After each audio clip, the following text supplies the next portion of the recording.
अस्सलामुअलैकुम जी, क्या हाल चाल है। उम्मीद करती हूँ सब खैरियत से होंगे और बिल्कुल ठीक ठाक होंगे। Welcome to my channel life stories by Mahi. आज की जो न्यू वीडियो के साथ साथ मैं आपको वेलकम करती हूँ। ये मेरी वीडियो तकरीबन 1 वीक के बाद आई है।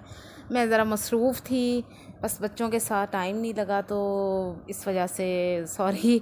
और आज थोड़ा वक्त निकाल के सोचा कि आज न्यू टॉपिक के साथ आपके साथ बातचीत हो जाए, आपका हाल चाल पूछ लिया जाए और थोड़ी सी गपशप लगा लें।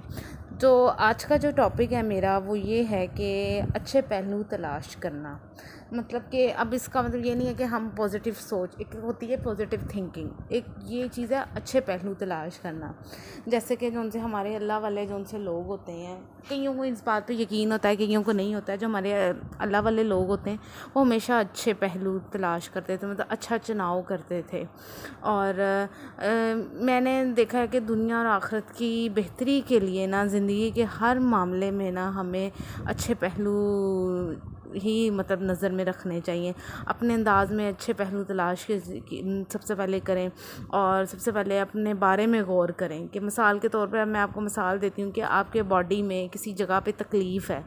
चलें लेट्स सपोज़ आपके बॉडी में 10 जगह तकलीफ़ है, मतलब कोई बाजू पे है, कोई दांत में है, कोई नाक में है, कोई कान में है, कोई बाल में है या कोई सर में है, किसी तरह भी किसी भी किस्म की 10 तकलीफ़ है। वो आप एक पेंसिल और कॉपी लें, उसमें अपनी 10 तकलीफ़ें लिख लें और दूसरी जगह आप लिखें जिनमें आपको नहीं तकलीफ़ है। वो आप कभी आप नोट करेंगे, आपको 100 तकलीफ़ें 100 ऐसी होगी जिसमें आपको शफ़ा होगी, जिसमें आपकी कोई तकलीफ़ नहीं होगी। लेट्स सपोज़ हम आपको पता है हमारे बॉडी में कितने पार्ट्स हैं और कितने हिस्से हैं और उनमें कितनी तकलीफ़ होती है। और कईयों में हमें अल्लाह ताला ने इतना हमें सेहतमंद तंदुरुस्त रखा हुआ है। किसी के दांत कमज़ोर होते हैं तो किसी के बाल मजबूत होते हैं, किसी की आँख कमज़ोर होती है तो किसी की क्या नाम है सूंघने की हिस्स तेज़ होती है। इसी तरह वक्त के साथ साथ इंसान चलता रहता है और आपको देखना चाहिए कि आपकी ज़िंदगी में जो उनसे अच्छे पहलू हैं उनको आप नज़रअंदाज ना करें, अच्छे पहलू तलाश कीजिए। ये मेरा इस टॉपिक पे मैं यही बात करना चाह रही हूँ। अब मैंने आपको मिसाल दी है यही कि आप 10 पहलू लिखें जो आपको तकलीफ़ दें और 10 पहलू लिखें जो आपको नहीं तकलीफ़ है। तो आप अपने आप पे गौर करेंगे कि आपको कम से कम 100 ऐसे आप लिखने को तैयार हो जाएंगे जिसमें आपको नहीं तकलीफ़ है। ऐसे पार्ट्स होते हैं बॉडी के। तो फिर इसलिए हमारा पॉइंट ऑफ व्यू है यही है कि हमें अच्छे पहलू तलाश करने चाहिए जिससे हमारी ज़िंदगी दुनिया की आखिरत में भी हमें आसानी होगी और अभी भी हमें आसानी होगी। अच्छा, दूसरा जो सा इसमें मैं आपको मिसाल देना चाहूँगी वो लात के बारे में देना चाहूँगी। आप देखिए, मिसाल के तौर पर मेरा ही आप बेटा ले लें। जो सा मेरा दूसरा बेटा है वो बहुत शरारती है, ठीक है, बहुत ही ज़्यादा, हद से ज़्यादा वो शरारती है, ठीक है। लेकिन मैं इस चीज़ का शुक्र अदा करती हूँ कि अल्लाह ताला ने मुझे औलाद से नवाजा है, ठीक है ना। आप कि ऐसा ही कर सकते हो कि आप देखें, अब शरारती है, आप अल्लाह पाक का ये तो शुक्र अदा कर सकते हैं वो पागल नहीं है, मारता पीटता नहीं अपने आप को और ऐसी कोई हरकतें नहीं करता, सिर्फ शरारती है ना। शरारतें इंसान वक्त के साथ साथ शरारतें ख़त्म हो जाती हैं क्योंकि वो छोटा है अभी, इसी वजह से। और अब दूसरी बात पे करिए जाए कि कुछ बच्चे होते हैं वो नाफरमान होते हैं अपने माँ बाप के, ठीक है, अपने माँ बाप के नाफरमान होते हैं। आप उसमें सबसे पहले ये चीज़ को नोट करें, वो चर्सी नहीं है, वो माली नहीं है, वो मारपीट नहीं करता, वो चोरियां नहीं करता, जस्ट ये है कि वो नाफरमान है, ठीक है।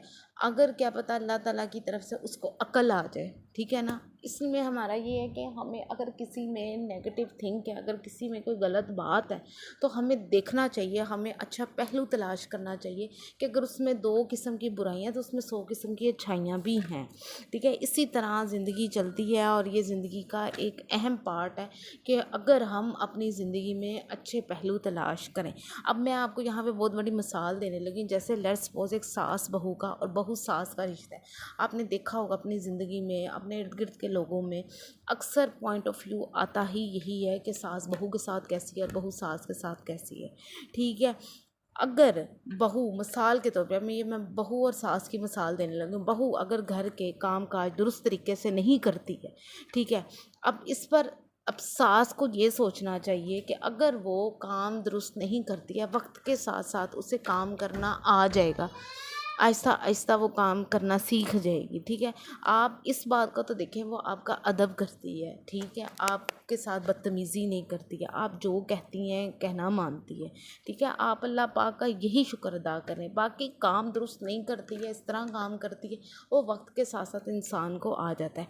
इसी तरह बहू को भी चाहिए अपने सास के बारे में पहलू अच्छे से अच्छे तलाश करे। अगर सास ने एक बात पे टोक दिया या किसी बात पे मना कर दिया, तो बहू को चाहिए उस चीज़ को कहना माने, उस चीज़ को, बात को बढ़ाना या उस बात को तूल देना, ये काम सही नहीं है। अगर सास ने, क्योंकि एक तजर्बा होता है, एक बड़े बंदे के पास तजर्बा होता है, उसने अपना वक्त गुजारा होता है, क्योंकि वो भी किसी टाइम बहू थी, उसने अपना टाइम गुजारा होता है, उसने सीखा हुआ होता है सास ने। ठीक है ना, अगर यही बात आपको आपकी माँ कहेगी तो आप कभी भी इस बात का बुरा नहीं मनाओगे। ठीक है ना, इसलिए मैं ये कह रही हूँ कि आजकल की जो बहुएं हैं वो अपनी सास के साथ अगर किसी बात पे झड़प पड़प कर लेती है, अल्लाह माफ़ी दे, इस तरह की कोई बात हो जाती है, तो इस चीज़ को आप अच्छे पहलू से करें, आप इस चीज़ को अच्छा सोचें। लेट्स सपोज अगर आपको सास कहती है कि ये वाला काम आपने नहीं करना, आपने फ्रिज में आटा रख दिया या दूध ऐसे कर दिया या दूध इस बर्तन में निकाल, आपने दूसरे बर्तन, नेक्स्ट टाइम आप उन्हीं के बर्तन पे निकाल दो जिस बर्तन पे उन्होंने आपको कहा है। ये छोटी छोटी बातें होती हैं।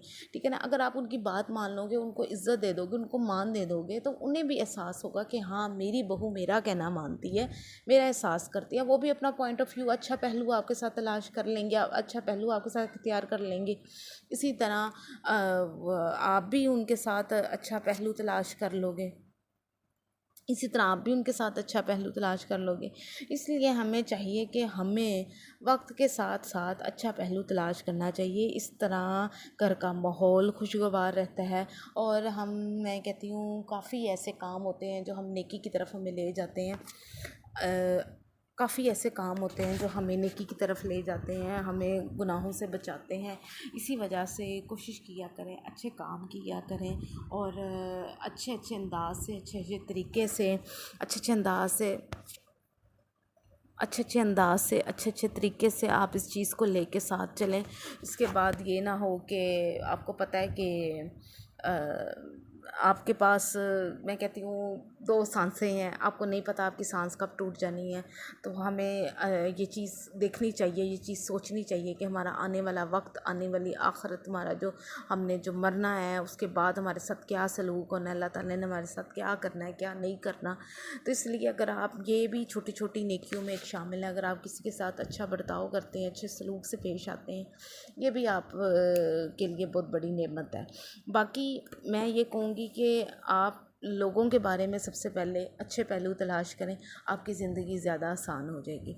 बाकी आप मुझे प्लीज़ बताइएगा कि मेरी कहाँ पे गलती है और कहाँ पे नहीं गलती है, और मेरा बताने का तरीका अंदाज़ अगर और बेहतर हो सकता है तो प्लीज़ मुझे गाइड कीजिएगा।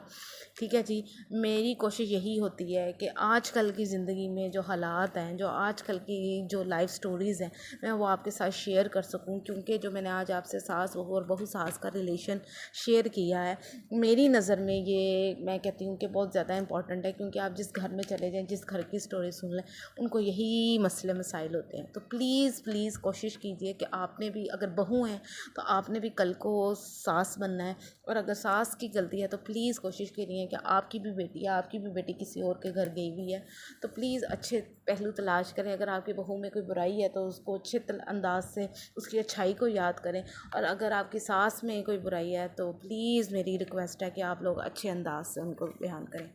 बाकी अपना बहुत सारा ख्याल रखिएगा, दुआओं में याद रखिएगा। मैं इसी तरह अच्छी अच्छी वीडियोज़ लेती आती रहूँगी। अपने अपने घर वालों का अपना ख्याल रखें और दुआओं में याद रखें। फिर एक दफ़ा हाज़िर होंगी। अल्लाह हाफ़िज़।